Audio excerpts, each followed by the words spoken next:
ધારાસભ્ય પ્રવીણભાઈ માળી દ્વારા સમરસ પંચાયત માટે અપીલ। આગામી ગ્રામ પંચાયત ચૂંટણીને લઈને બનાસકાંઠા જિલ્લામાં રાજકીય ગરમાવો તેજ બન્યો છે। આ મામલે ધારાસભ્ય પ્રવીણભાઈ માળીએ એક મહત્વનું નિવેદન આપ્યું છે, જેમાં તેમણે તમામ ગ્રામ પંચાયતોને સમરસ બનાવવા માટે આગેવાનો અને ગ્રામજનોને સોશિયલ મીડિયા મારફતે અપીલ કરી છે।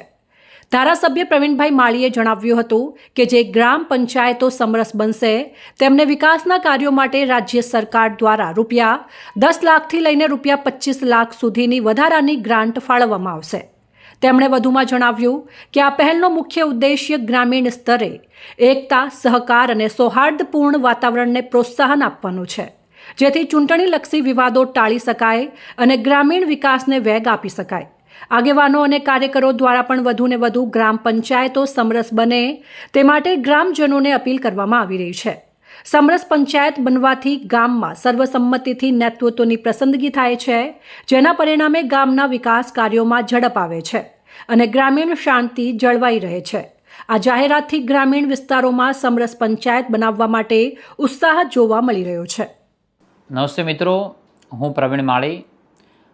ગ્રામ પંચાયતની ચૂંટણી ડીસા તાલુકાની અંદર ચાલી રહી છે, તેના ફોર્મ ભરવાની પ્રક્રિયા ચાલી રહી છે। ત્યારે મારે આ વિડીયોના માધ્યમ દ્વારા આજે તમામ ગ્રામ લોકોને અને જે ઈચ્છુક ઉમેદવાર છે તે લોકોને મારે વાતચીત કરવી છે।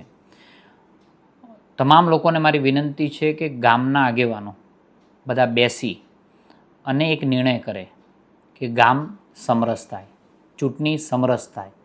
તે માટે રાજ્ય સરકારે એના માટે ગ્રાન્ટની વ્યવસ્થાઓ કરેલી છે કે જે ગ્રામ પંચાયતો સમરસ થાય એના માટે સરકાર એના વિકાસના કામમાં પૈસા આપતી હોય છે। પરંતુ હું વ્યક્તિગત રીતે એવું માનું છું કે ગામની અંદર ઝઘડા ન થાય, સામસામે લડાઈની ચૂંટણીઓ, વર્ગ વિગ્રહ ના થાય, એના માટે જે પંચાયતો સમરસ કરશે તે પંચાયતોને વસ્તીના ધોરણે ₹10 લાખ રૂપિયાથી લઈ અને ₹25 લાખ રૂપિયા સુધીની ગ્રાન્ટ અલગ અલગ રાજ્યના જે હેડ આવે એ ધારાસભ્ય તરીકેની હોય કે અન્ય ગ્રાન્ટો હોય એ બધી જ ત્યાં ગામની અંદર વાપરવા માટે હું આ તબક્કે સૌને વિનંતી કરું છું। આ ગ્રાન્ટ આપણા વિકાસમાં વપરાય અને ગામ લોકોની એકતા જળવાઈ રહે એના માટે સમરસ કરવા માટે સૌને લાગણીસભર વિનંતી કરું છું।